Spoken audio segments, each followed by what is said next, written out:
Welcome to Dear Business Coach, the podcast. My name's Elizabeth. Find one thing to move your business forward today with conversations, spotlights, interviews, articles, and free resources. Listen and follow and subscribe on social media, Dear Business Coach pages and groups, Dear Business Coach podcast, LinkedIn, Instagram, YouTube, and don't forget Spotify, Apple, iHeartRadio, Amazon Music, anywhere you listen to podcasts. All it takes sometimes is one little thing to move your business forward today.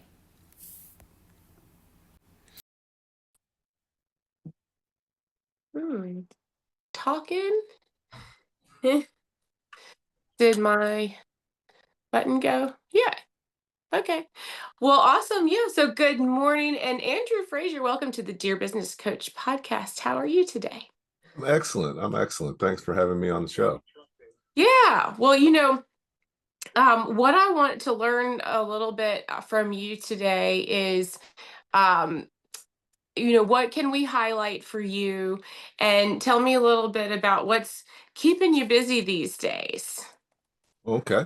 Well, Mhm. I mean, definitely, um, my focus is on really helping entrepreneurs and business owners be more successful. One of the things that we're able to do now is really help them with their financial management from A to Z. So all the way from bookkeeping to accounting to taxes to CFO type of work. We're able to do it, um, all in one place for a reasonable cost for small businesses. So that's been a big thing this year that we're doing. Yeah. Now, one of the things that I wanted to pick your brain about is, some of the things that are like, the top three mishaps that most of us have that are easy talking points as far as where your expertise comes in, but a little bit of background about your philosophy around our relationship too, like what happens when I come to you as a client. What does that look like? Okay, excellent. So, you know, definitely, every business owner is different, every business is different. So, I try to meet people where they are based on their current situation. But there's a few things I've learned having over the past 15 years worked one-on-one with over 1,000 business owners. And I've Mm. outlined in my book, Running Your Small Business Like a Pro, um, things that every business owner should know, but many times they don't.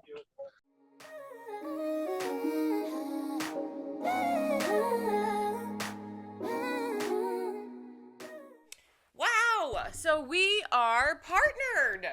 The Dear Business Coach podcast is now officially partnered with NordVPN. And you know what? Look out for the logo, some press releases, cool information. What in the heck is a VPN and how does it work? I'm really excited. I travel and now I know how to get the VPN security I need. So, Nord is now officially our affiliate partner. Look out for ways to support the show by going to the affiliate link I provide to you in your email and other places you can see it on the website. Thanks so much, NordVPN. Okay. What is it? So what does it mean to be a pro then? Okay. It means to run your business professionally, use business best practices so that, you're able to lead your business through the growth path going from startup to scaling. Most businesses get stuck and people never really get beyond working in their business. But Mm. that's where you got to start working on your business professionally. So if you look at the three key things that that I find is, number one, many business owners don't know their most important job. So if Okay. you don't know what your most important job is, how are you going to do it right? Are you even Mhm. doing it enough? So, you know, many times that's where we start, making sure that they understand that their most important job is sales and marketing. understanding what sales and marketing really is and how to do it in the right way. Because even a lot of sales and marketing people that help you in that area don't really understand what marketing is. They just understand a few marketing tools. Hmm. But marketing is about strategy, and you need a strategy to know what tools you should be using and how. Hmm. So Okay. that's the first. The second is, um, look at what's your most, what are most business owners afraid of? What's your greatest fear as a business owner? And I found for most people, it's numbers and analysis. So, Okay. so many business owners, you know, that's their Achilles heel. If you don't have numbers, how are you going to measure how you're doing? How are you going to improve? Um, and that's one of the reasons why I'm doing the financial management, because everything starts with your bookkeeping. If you don't have good bookkeeping, then how do you even know how your business is performing, and how can you even make good decisions? Um, so that's a key piece. So starting with sales and marketing, from there really understanding your numbers so that you can work on your profitability. And Hmm. then the third piece is finance and growth. Positioning yourself to be able to get financing, because many times people want to get financing, but they're not financeable at the time, and they don't understand that or know what they need to do to prepare themselves. Hmm. So, I focus on helping people sell more, maximize their profit, and finance growth. Whoa. Okay. Now, so what, one of the things that you're touching on here is thinking about the bigger picture right now. What I come to uh someone who is in bookkeeping, or someone that I would want to ask about help in terms of bookkeeping, I'm not sure that I would think to get into strategizing and marketing. And so I would be interested to know, like, what kind of, when I say what kind of relationship do we have when I come to you as a client? This is this is different. This is you're asking me different questions. You're using different terminology than, say, just show me my balance sheet and my cash flow statement and those things. So, one of the questions that I might ask you is, um, okay, well, for example, if I want to be in a position where someone would consider financing me for a project or a time period, w- then what are those numbers that I need to hit to make my statements work for someone who would analyze me in that way? And it sounds like, okay, Andrew would say, I can do that. Also, that's just a piece of paper is a tool as well. You're asking me some bigger questions. You're asking me to take a look at some foundational things. So what what is your passion, I guess, for wanting to work with a small business owner in this way? Do you have some personal history with seeing something to fruition? Where does Andrew come from as far as wanting to be excited, coming to be, why are you excited to work with somebody like me who might be thinking about growth? Okay, well, number one, my brother and I had a paper route in fourth grade, so five years, 7 days a week, we delivered paper in Pittsburgh in the snow, rain, sleet, and sun. So, my entrepreneurial experience started early. Although I studied mechanical engineering in college, we had a business then as well, and served as a naval logistics officer, served as a manager, served as a corporate executive, ran a nonprofit, all that before leaving to officially buy a business. And while I was working on buying a business, I was coaching, consulting, and training business owners. And really enjoyed that. Had a lot of people successful. After 2 years of trying to buy a business, I was like, why am I doing that? I already found my passion, Mm. and really continue to build on it. I would say I'm probably more of like a consultant. Uh-huh. I talk with you about kind of what you need to do, but also there's many times that you may not have the experience or knowledge or skills to be able to do what we're talking about in a timely basis, or you may not have the team to do that. So Right. in addition to being able to talk to you about what you need to do, I can step in or bring someone in to kind of implement it.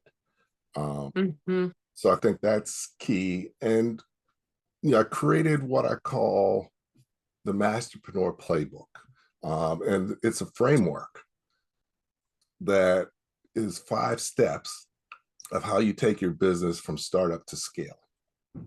And that's based on me having multiple businesses and going through the 5 steps, working for other businesses, and also working with other businesses to help them do it. And, really, there's 5 steps that the business has to take, going from you're working on the concept, working in your business, working on your business, working on the future of your business, and scaling your business. Um, but also, you as a business owner have to evolve to be able to lead your business successfully through each of those 5 steps. So, what I do is work with people to help them take those steps. And most people get stuck at working in their business and want to work on their business. Hmm. Never ever successfully do that. And one of the big reasons is you can't do it without numbers. Um, in working in your business, the key is really communications. You got to figure out how to sell your stuff. But once you do that, you got to work on your business so that you can optimize it and develop your profitability, develop your structure. And most business owners never quite accomplish that, for different reasons. But helping them to be able to develop the skills and the team and the tools to be able to go from working in their business to working on their business, successfully. And then the other side is, so that's really when I talk about running your business like a pro. It's really learn how to go from making sales to creating a business out of it, and set an enterprise.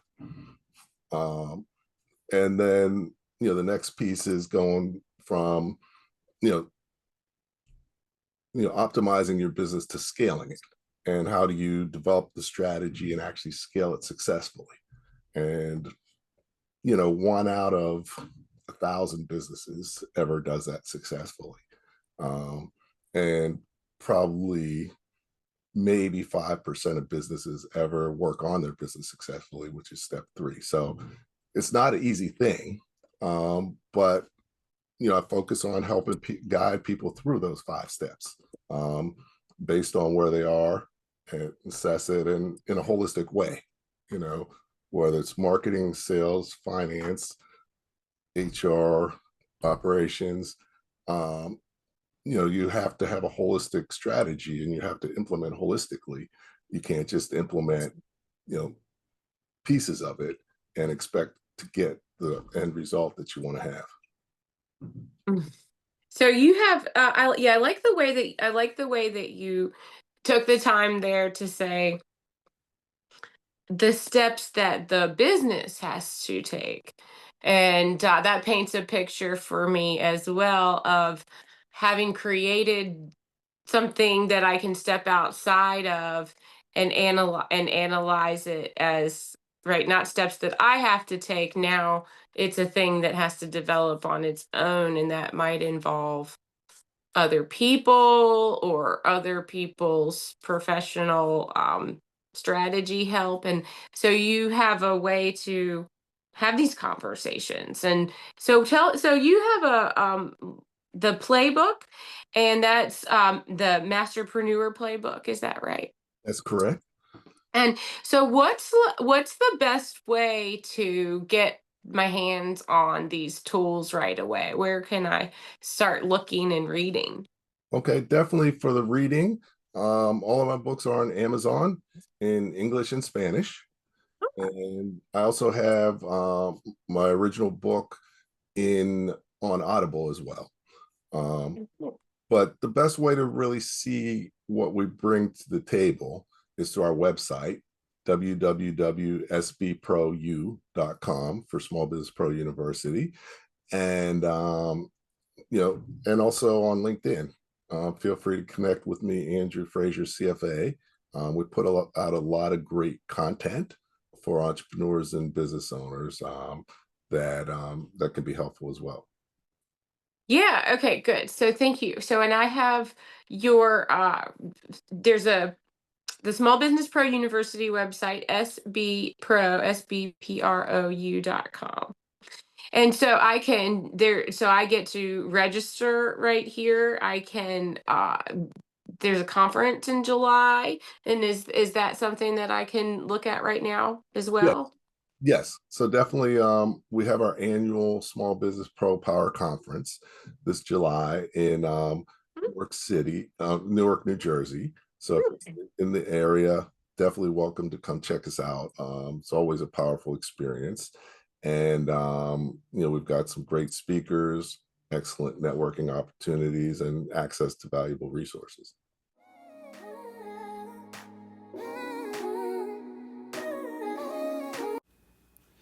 Hey, listeners, don't forget to subscribe to email if you haven't already. Do this at dearbusinesscoachpodcast.com.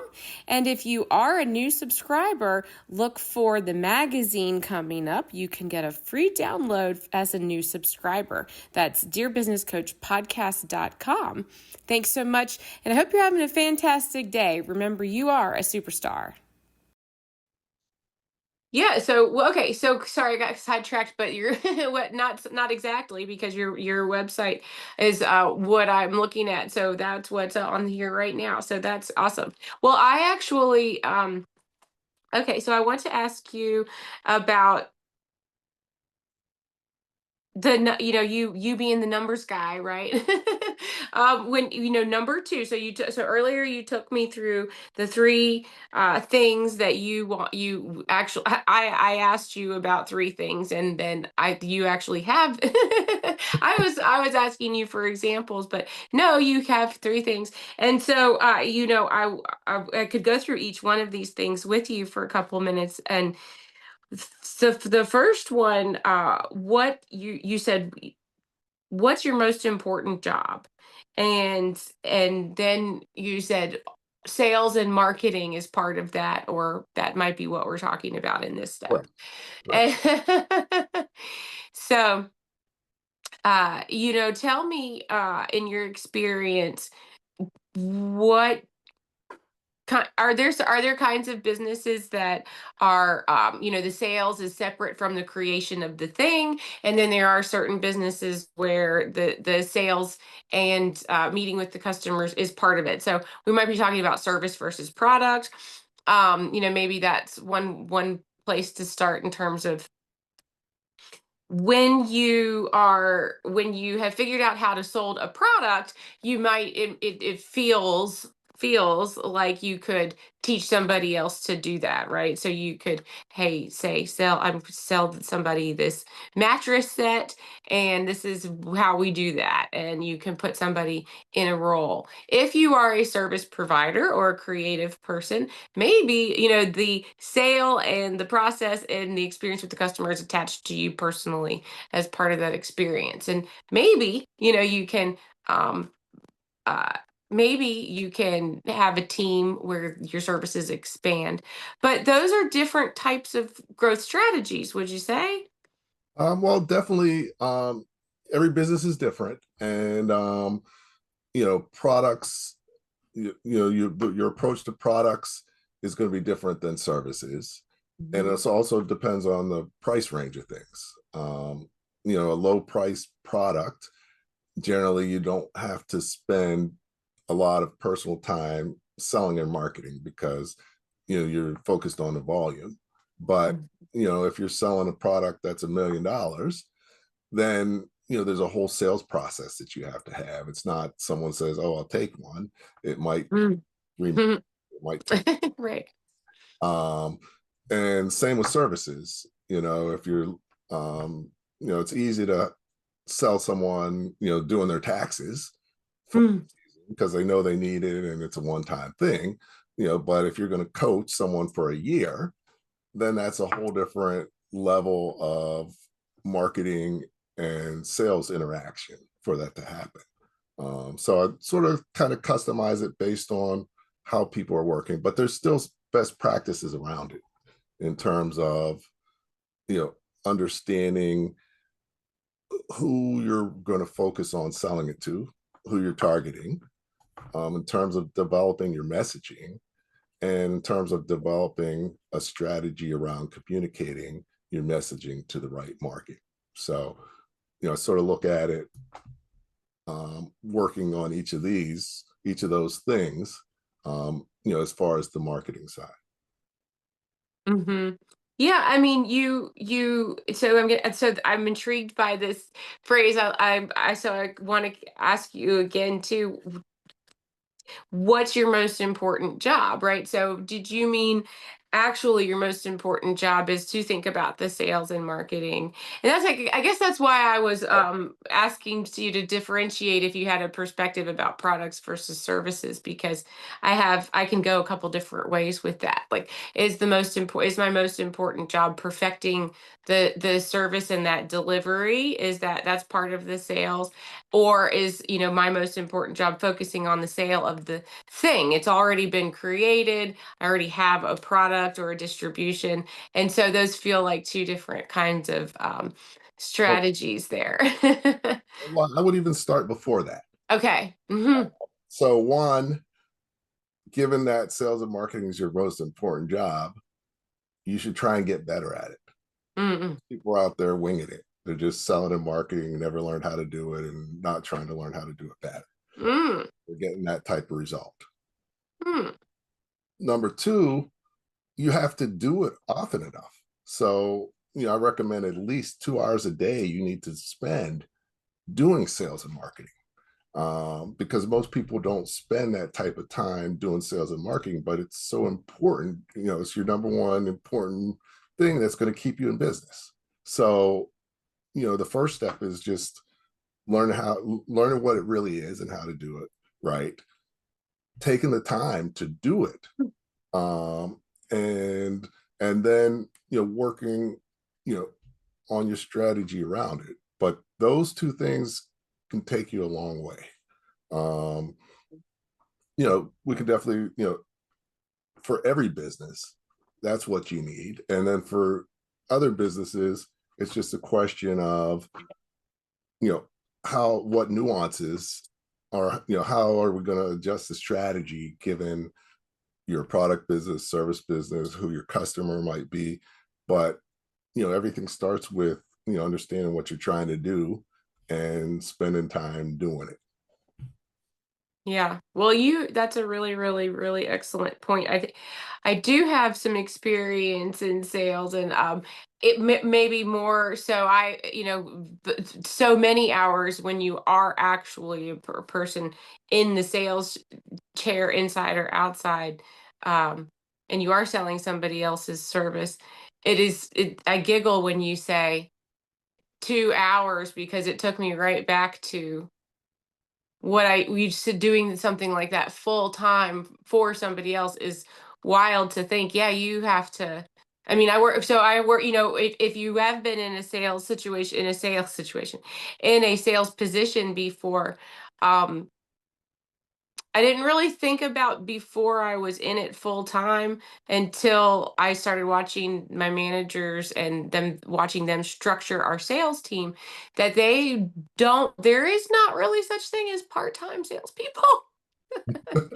You can't, I mean, they would try, and it was just, that just wasn't. So to think that, oh, I was sort of, I have this, maybe a cartoon picture in my brain of somebody sitting down for 2 hours a day trying to make a sales career out of that. And it makes me laugh because I mean, I would spend 10 hours a day. I had to be in the office an extra hour a day just to make my quota sometimes. What do you mean 2 hours? Yeah. So, okay, so now, yeah, you're right. You're absolutely right. Even just pick up the phone and call somebody. Yeah. Just pick up the phone and call somebody. And that is kind of hard.